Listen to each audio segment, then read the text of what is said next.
welcome to the podcast. This is episode 1. Yes, I keep basically looking at the door over there and I don't know why. It went down the toilet from pulling down my shorts. It's literally the closest that you're going to get to North Korea. Everything isn't great all of the time. With the challenges come incredible rewards.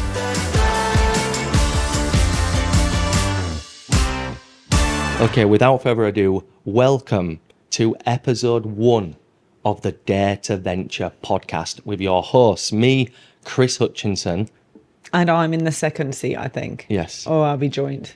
I'm in the hot seat. That was it. No, we're joint. We're completely... We're joined, but I feel like I'm a little bit like a rabbit in headlights right now. Yeah. But we're going to go for it. I don't know. Okay, so do you want to tell the audience who you are for everyone listening at home? I'm Tamira.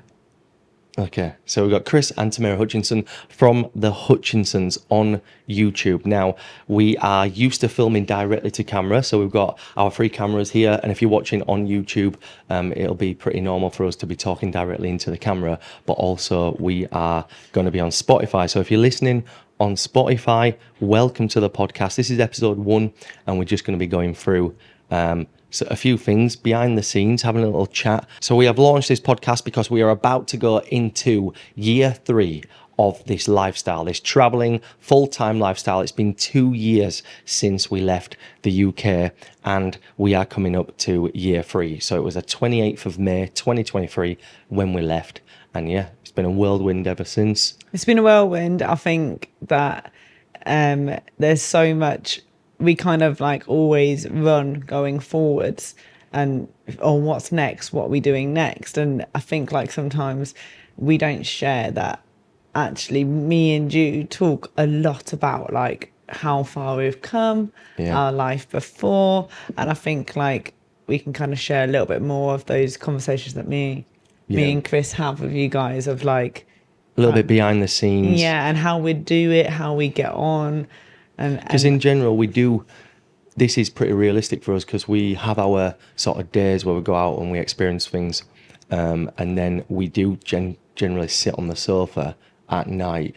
It's really frustrating. Yeah, talking. We don't shut up talking. And sometimes we can be chatting until like 2 a.m. We're like, wait, no, we're too much on a subject. And it also does happen at meal times with the girls as well. We go right down a rabbit hole. So we're kind of bringing you in on that. The sort of like a fly on the wall as to our chats. And usually we sometimes have a Netflix series to watch. We're currently watching, it's BBC iPlayer, we're watching The City is Ours or This City is Ours. But we keep getting distracted because we're having these talks. It's what we do. We don't end up finishing series is because we just talk and talk. Well, they're normally paused on the screen and we just go into conversations. So hopefully you guys might find it interesting how we do talk and how we do see things, and it will just give you a bit more of insight into our mindset and what we're doing and how we actually are, not just presenting to a video all the time. But this is new for us. So bear with us. If we look a little bit like we're talking to the camera YouTube wise, or we go off on a tangent, just bear with us because it's completely I keep basically looking at the door over there and I don't know why. Like there's no one there, there's no camera there, but I'm talking to that door. I think the radio type of thing, it's almost like we're on a radio show right now. So it's more like people are listening rather than watching, but we've got the visual on YouTube as well. So yeah, we are pretty much at the end of a full 2 years, which has been crazy, to be fair. And it's just flown by. It doesn't feel like 2 years until you start talking about what we've been doing and how many countries we've been to, and then we start speaking about experiences. Like, so for a little experience, one of my friends from school, they have just visited the DMZ in South Korea, and it brought up that whole crazy story about we went to the DMZ and remember me leaving the phone. So the DMZ, if you don't know, is the demilitarized zone, and it's the zone between South Korea and North Korea. And it's literally the closest that you're going to get to North Korea without entering North Korea, and it's pretty safe to go in that area, but it is all militarized. There's full-on South Korean army there. So we got pretty close. We went into the demilitarized zone with the girls. We saw the North Korean flag on the other side, which was pretty crazy. It was an absolute crazy experience. And you basically go in, we booked a tour. So it was very touristy. We booked a tour and you go as their guest and like you're in with them as their guest. So you have to like get on the bus as a group, get off the bus, and you get a certain amount of time there. And I left our brand new work phone in the toilet. Inside like the militarized zone where it's super secure. But everyone does this. Like, there's a period of time that I'd have my phone in the back pocket and it went down the toilet from pulling down my shorts. So I had taken it out of my back pocket and put it on the side, as I have learnt from bad choices in the past. Very bad choice. And then we got on the bus and moved to the next section, but I realised straight away on the bus, but the phone was just left there. And that was absolutely insane. It was so hard to get it back. We did get it back in the end. The coach that you go on goes on a route around. And it can't go back. You can't go back on the route. No. So Tamira goes in to the toilet, leaves a brand new phone that we just bought for work purposes. And it had lots of footage as well for brand that we recorded stuff as well. So. And basically Tamira discovered that she'd left the phone a few stops down on the route, but we couldn't return back. No, I didn't. It was literally one stop. Okay, you were just acting that I'm really negligent. I'm not that negligent. One stop. It was pretty hectic. So yes, okay, I left it. We're going to move on from that because I know you're sour about it. Yeah, it was one stressful moment, and we had to get this private courier, basically in South Korea, to go into the area and collect the phone from the army and then drive all the way back to the centre of Seoul and hand it over. And I think it cost like £50, which isn't too bad, but it is still a big wedge. You were still so sore about this. We were also flying to Japan the next day. So it was stress. I know that we've gone right down. Okay, just let it go. We got it back. And then look at the story we've got. Yeah. The whole point of like talking about this story is basically you go, 2 years doesn't seem like that long. Then you suddenly realise where you were and like the things that we have done. And you realise there is it's been quite a long time. We've done so much in that time. And sometimes it's super shocking when we look at a photo of the girls. Yeah. And it seems like yesterday, because you remember being in that country and you remember that experience, and you just see how much they've grown up in these 2 years. The thing is, like, Bella was 2 years old when we left. She was nearly 3. She was going to be turning 3 at the end of June. So she was an older 2-year-old. But still, we left with a 2-year-old and a buggy. Yeah, we with had a buggy. Yeah. And she's literally going to be turning 5 years old in about 4 weeks. I know. So it's pretty crazy. So yeah, whole 2 years, you do sort of end up, like, it just passes by, but there's been so much to it. And we do always look back on it. And you have these little nuggets of stories like the Korea one. There's loads more. It's been a really amazing period of time.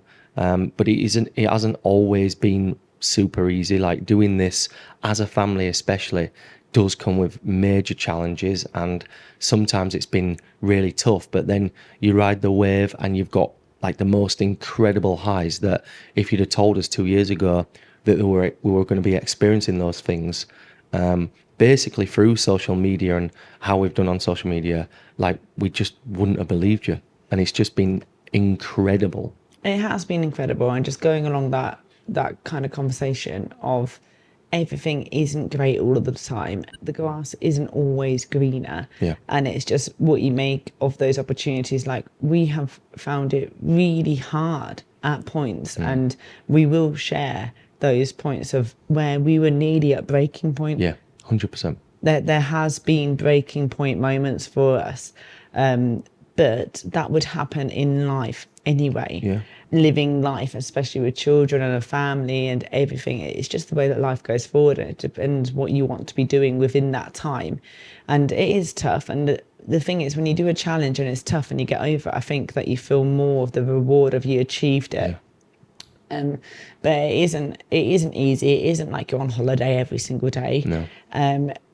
There are challenges where you're there and you're like sweating and you're getting it wrong and you don't see a way out, and me and you are just giving us each other the look of like, oh my goodness, are we going to get through this? Trying to stay calm for the children, and then suddenly one of them throws up in your hands. That's the story we will We've had many instances like that, but I think we will do all of our disasters ones, because disasters the episode list is absolutely insane. But I think like we've really come along a really long way, and we have absolutely not been perfect. No. At all. I think that as well, going back to like you're saying about we don't feel like we're on holiday all the time. It's absolutely right. I think that watching our content and seeing where we've been and the different places, it can kind of, I can imagine if you're watching at home, you can kind of look like it's just one big holiday. And certainly when you leave the UK and you set off on this journey, the first sort of month or so does feel like that. It's strange because you've come out of normality and you're into this whole world of what would potentially be a usual holiday destination for many people. And you do feel like that for that little period of time, but you quickly realise that it's not like that at all. And it isn't easy. And I think if you are thinking about doing this, you need to realise that it's not going to answer if you've got problems at home, if it's stressful, if you hate your job, if you just want to get out of the UK or get out of where you're living and you're not enjoying it. Doing what we've done isn't going to answer all those problems. But it does come with absolutely incredible experiences, and like literally experiences that we are going to have with us as a family for a lifetime. So it's understanding that this isn't the ultimate rosy lifestyle where everything's perfect. It is very, very challenging, but with the challenges come incredible rewards, and that's what we found the whole way through to this day. Yeah, I think it's like mainly that thing of social media putting rose tinted glasses on it. But I think genuinely that we are very positive people. Yeah, we always see the positive side, and if it's hard work and it's really tricky, we still laugh at it as a family afterwards. But it just depends on what you're like and what you're wanting to have with life. Are we now going on to like a motivational leave the UK talk? No, not meant to. I'm a little bit confused about the direction of this. I think generally just talking about. I'm just going to really admit right now we've got a little bit of a problem with whiteboards. So we have now we're coming up to 2 years, and at the beginning we were absolutely nowhere near as organised as we were as we are now. The routine wasn't in place. Like Chris said, it was quite holiday like. So now we've got really used to how we live, and we got into more of a routine, and these whiteboards have become a slight obsession. It's we've obviously just improved, not just at our work with social media and our planning, but the travel and living like this as a family, and the girls' schooling, which we'll be going into more over the next few episodes, things like that. It's kind of we have improved, and the whiteboards, maybe it's come from me originally, but it definitely did come from him we've originally. got this whiteboard thing where we have like 3 or 4 that are just filled of schedules and tasks. We have 5. 5, okay. I think Bella actually has 2, so it might it might round up. We all have 1 each. It just becomes a little bit of an obsession of like writing things down, organising. But we were so far away from that at the beginning of travelling. I think the only thing that we had cemented in was when we were going to go film content, when we were going to edit those days. And other than that, routine wasn't really there. We were kind of feeling our way. And now we're kind of like, we know what we're doing, we know what works for us, and we know what doesn't work for us. But I think this is the word that I use all the time, is looking upon what we're doing, adapting, and making it better. Yeah. And we always adapt and make things better. We're not saying, oh yeah, whiteboards, everyone have whiteboards. No, but it's we're going through a phase of liking the whiteboards. and it works for us. And I always have this thing about, being a well-oiled machine, as a family, with the work, with general day-to-day life. Well-oiled machine really works, and we have done that with a whiteboard system that we've got in place, and it just works for everything for us, for our health and fitness, for our work commitments, for the girls' schooling, from even to what we're having for dinner. It really does work. Now, it obviously is working for us because we are here in Penang, where we kind of base up for a couple of months, and that's where we work with it. And then when we're on the road, it does that's when it gets a little bit more tricky. But we sometimes we do take one. Yeah, we take one with us. We take one with us. But anyway, moving on, because I feel like these are like big conversations that we should have. I don't know if we should now kind of let everyone know what are we thinking? What are we doing next, Chris? Where are we adapting? I think that going forward, we've obviously had 2 years where the first sort of 12 months were non-stop, flat out, place after place. We went 100 mile an hour at it with the content. We did 2 YouTube videos a week. We did all the short form. Which we didn't do to start off with, in fact. Yeah. Though the first period it was just YouTube, and then we brought the short form in. But it was only like a couple of months after we started, we did that, and we went flat out for 12 months. And bearing in mind on that, traveling next destination, and that's where all like the really hard stuff was, and it was tough.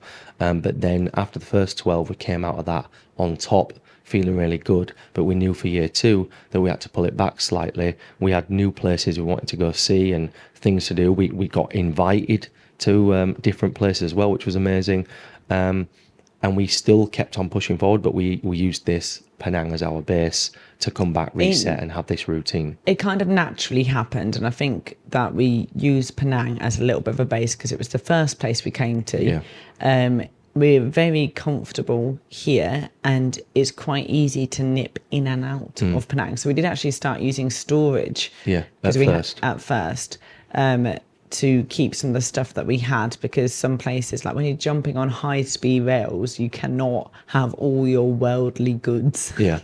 So like 4 suitcases carrying on the high-speed rail is a nightmare. That was around China.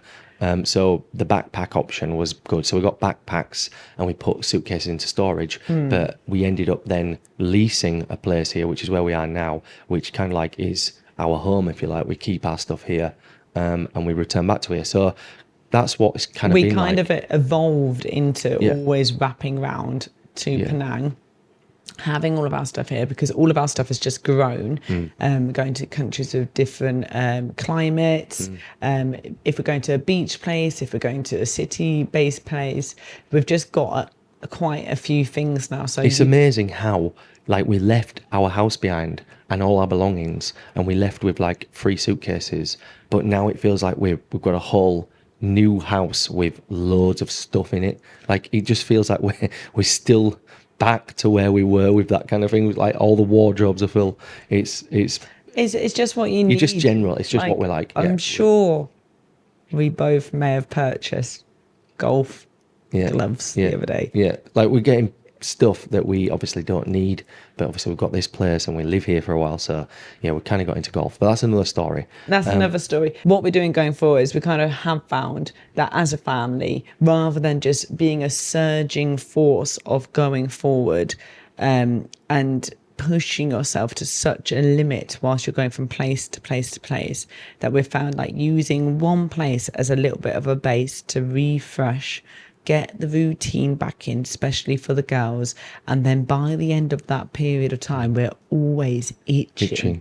And then we will plan our next route, because we can just breathe out, plan our next route. We talk about what we're going to be doing going forward, everyone included, including Bella, our youngest. We all talk about where we're wanting to go. And then we plan, and then we go and take it on. It's like that is the new form of how we have just kind of molded into doing stuff. We set up, we have a routine, we feel good.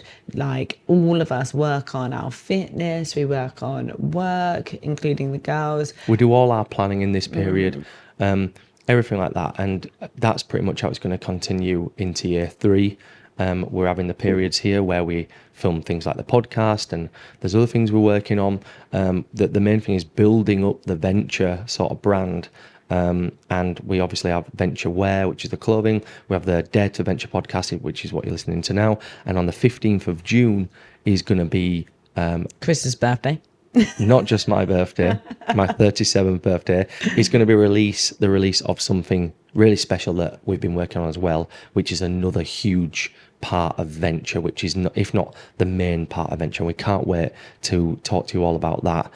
So that's what we're working on. That's what we're working on in these times, these periods of time. We're trying to.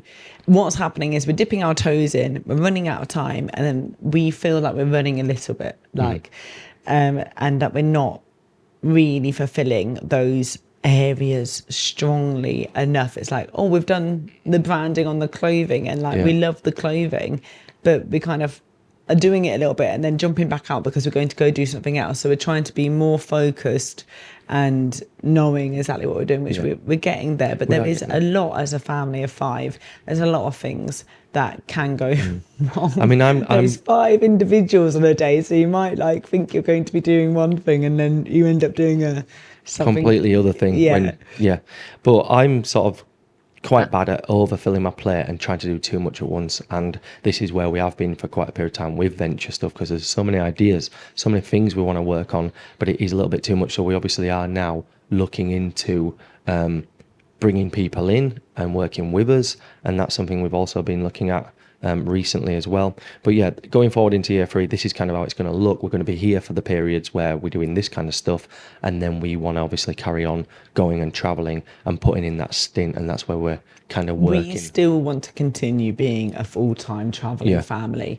We really want to see the world. We want to show the girls the world. We are going to be continuing doing that. We are also going to be showing everyone the places that we're going to, but we've also got different ideas about where our stuff is going to, which we're really excited about as well. And I think it's just, we've got loads of stuff to be working on. This is like the first step. I think that we've done really well, Chris, because we move a lot when we talk. Yeah. And we haven't hit the maybe a couple. You might have heard much. A couple of hits. Because our hands. Yeah, we do move because we're used to YouTube. So we're used to kind of presenting and being full of passion, but we're just directly behind the microphone. First little hurdle just happened there in the podcast. Things stopped recording. Well, we were meant to film this episode for 30 minutes, and we just talk on and on and on. And so it went over 30 minutes because the cameras, 2 of them, stopped recording after 30 minutes. So that's what just happened there. But find it back up, and we're pretty much going to wrap up anyway. But going into this year 3 is pretty much going to be like this. But we have got 6-ish, 7-ish new countries potentially that we are going to be going to in year 3. So that full-time traveling is going to continue, but it is something for listeners that basically going flat out like we did at the start for the first 12 months was really, really hard, and there were breaking points and there were times where we had to pull back and things like that. So that's why we adjusted for year 2, because we just couldn't continue flat out traveling from the next place to the next place, and living like this way. It means that we can go put in the work for a good few weeks, going to different destinations, filming, doing everything like that, and then we get back here, reset, and then get back into our routine. It's really worked for us, so it's going to be continuing going into this next year, and we're super excited with everything coming on, not just with the travel, but with all the Ventur stuff. It's going to be really, really good. I agree. I think everything's super, super exciting going forwards. I think this has been really interesting. It has, doing a podcast. Yes, we talk a load of rubbish and we go everywhere. We need to plan out, I think, a little bit more about the direction of the podcast. So please let us know if we need to be more focused, because we seem to be dipping in and out of talking about the DMZ and toilets. Yes, we kind of take a few like detours with the chat, but we will be more planned out. We will be structured within the content. We will get better at this kind of, it's almost like radio presenting. We will get better. How do you feel? How do you feel about doing this podcast? I think it's really good. It's really exciting. I'm really enjoying it's new. It's something new, and I really like it. I hope that I've got the setup right, because I've really worked hard to research how to do this. So I hope that the sound's good, that the visual's good if you're watching. I really, really hope it's okay. But again, we can improve on everything. We can get better at this, and this is just the first kind of pilot episode, and we just wanted to get this off the ground, and we can iron out any niggles, anything like that. I think one thing for me is we do want more structure, so there will be themes to each episode about what we're mainly talking about, and also we want to get you listeners involved as well with maybe some Q&As and things like that. And if you've got any suggestions about like specific things you want to hear, any information, any stories, anything like that, comment down below, let us know, and we will add them into these podcasts. This is all for you guys, our audience, and we want to give you more of an insight into us as people, behind the scenes, been a bit of a fly on the wall with our chats and our thought processes, where we're going. And how much rubbish should we actually talk? Yeah, we talk a lot of rubbish, but if you just bear with us on that, and we will improve, and you will get sort of other insights in this and other information in this that we don't put in our other content, and that's the whole point of this. So it's kind of going behind the scenes a little bit, but we hope you've enjoyed this little sort of pilot, little tester episode 1 of Dare to Venture. We're super excited about this podcast and everything else coming.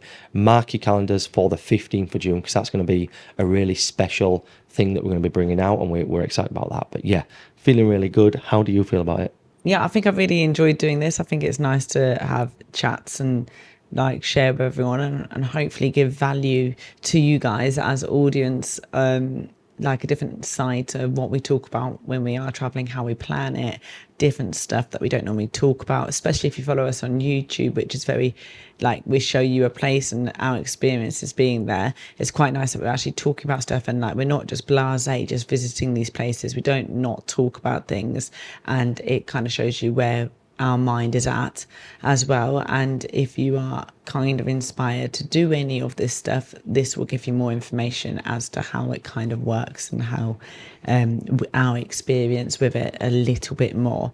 So yeah, I have enjoyed doing it. I like talking. I always like talking, so it's been pretty good. Yeah. So there we go. Episode number 1 of Dare to Venture podcast is done. It's been a little bit of a tester. We're going to be improving, so stay with us. We're excited to get this thing going. Don't forget to subscribe if you're watching on YouTube, and check in next week on Spotify for episode number 2. We hope you've enjoyed this one. We'll see you soon. Bye. Bye.